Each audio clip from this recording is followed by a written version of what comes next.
Even on this holiday, it is still primary election eve in several states, and midterm election politics never stop. Republican campaigns are ramping up their rhetoric to appeal to base voters. Our Lisa Desjardins breaks down the battle over GOP messaging. This is a familiar fight. What should the Republican Party values be in November to regain control of Congress? And that's playing out at campaign rallies and ads and across social media in some new ways. To discuss the political stakes of the moment, I am joined now by Amy Walter of the Cook Political Report and Tamara Keith of NPR. Thank you both.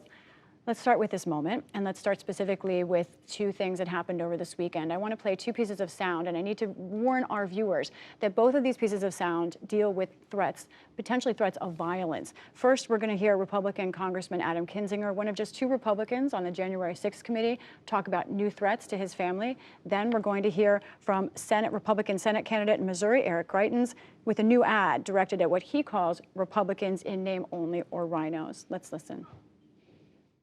This threat that came in, it was mailed to my house. We got it a couple days ago, and it threatens to execute me as well as my wife and 5-month-old child. There is violence in the future, I'm going to tell you. And until we get a grip on telling people the truth, we can't expect any differently.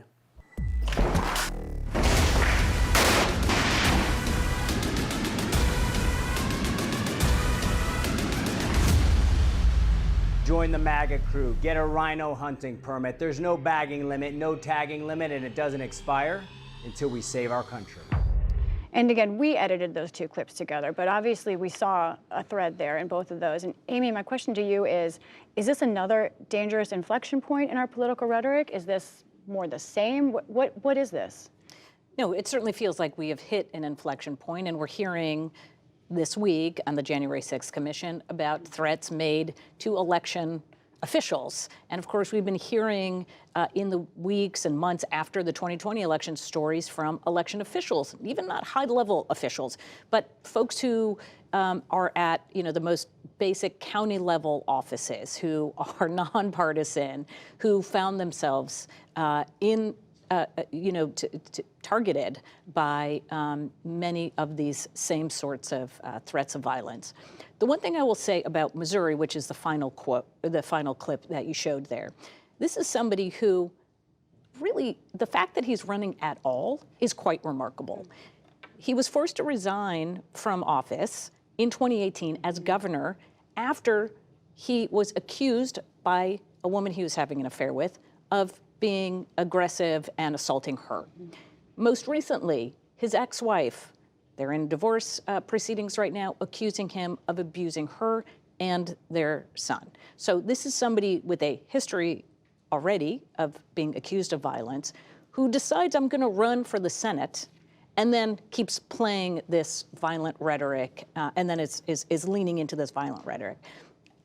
The unfortunate thing about our politics right now, though, is that this sort of stuff, going over the top and extreme, outrageous, it buys you clicks, it raises you money, it gets you attention. And until voters say, that's not okay, this isn't what we do, then those outrages are still going to continue to reap benefits. They see more of a reward than a risk in doing this. And he's a contender in the August primary. Absolutely. Right. He's leading in the polling right now. Right. He is leading in the polling right now. We should say that Facebook has taken that ad down. Twitter is putting a warning on it. Right. And yet it is blowing up on social media. It is all over the airwaves because it is so outrageous. And if you're talking about his outrageous ad where he's talking about going rhino hunting, you're not talking about the credible allegations against him, and you put him in a position of both fighting against disloyal Republicans and fighting against the media who are now out here criticizing him. So it works pretty well for someone in a crowded primary field who is trying to consolidate the primary.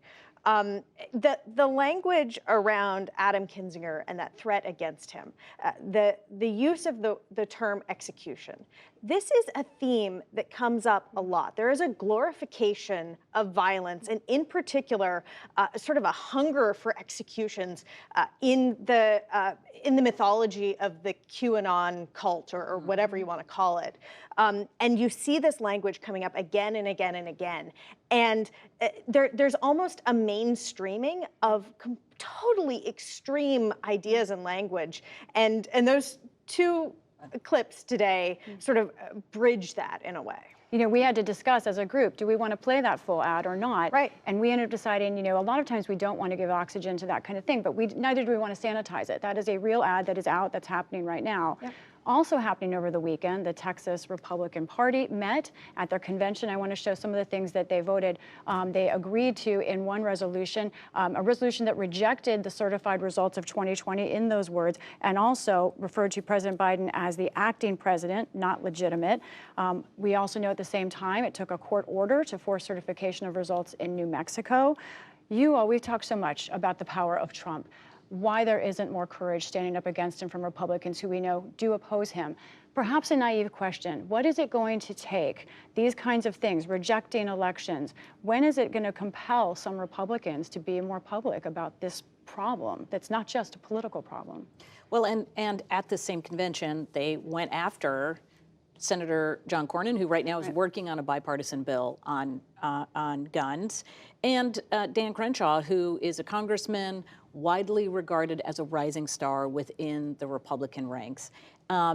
Those two are more likely to have a future in Congress and in setting policy in Congress than the folks who are sitting at the convention this weekend in Texas. The parties themselves have become so hollowed out. I mean, this is part of the challenge we're having overall, not just in Texas, but in the states and nationally. The parties have become so hollowed out that a credible candidate can take that party over, or you can have people who aren't particularly credible, who don't have the interest of the party in mind, to come in and take that party over.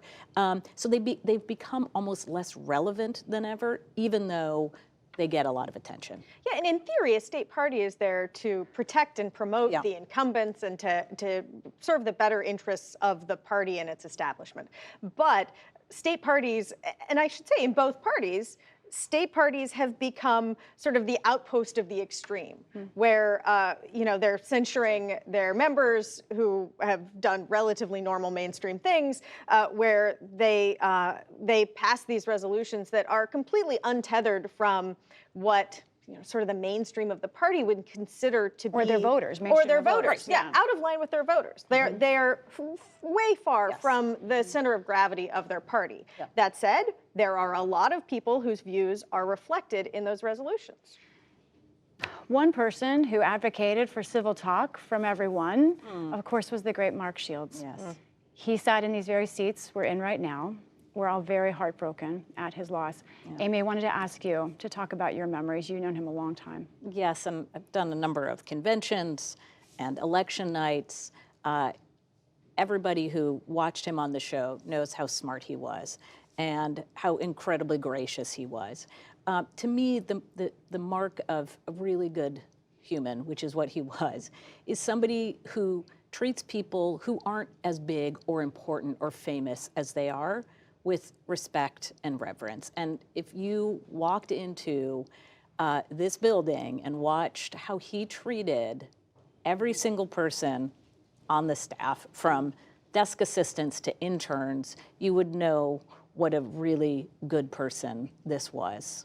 He enjoyed conversation with every single person. He kind of could bring out the best in everyone. He's a good reporter too. He's a good reporter, but that's right. beyond it being At a his good heart. thing to do. He to saw be the good kind to in people. politics and the good in people. You learn a lot by talking to all kinds of people.